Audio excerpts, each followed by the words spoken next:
viimeisen päälle kunnossa ja homma jatkuu. Ja tosiaan Streetbikit seuraavana vuorossa ja kova on kaksikko, mikä viivalle asettuu, eli Jarkko Lehtiö, Janne Kopakkala.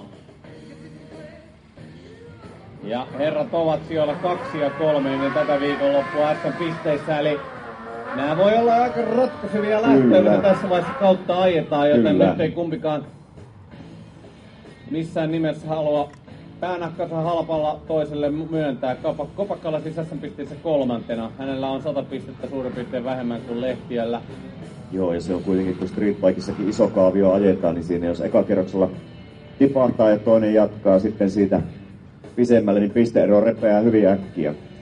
Ja tiukkaa taistelua 975, 10.05 on dialinit, eli tässäkin nuo dialinit kuljettajat ovat jälleen itselleen asettaneet. Ja pikkasen aikaisemmin Kopakkala oikeanpuoliselta radalta radalle lähtee ja siitä matkaa mennään ja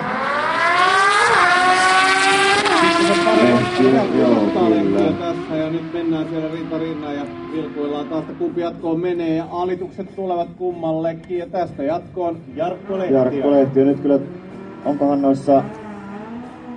ajanotossa nyt sitten jotain häiriötä, meinaan Kopakkalalle aika näyttää vaan 0-0-0.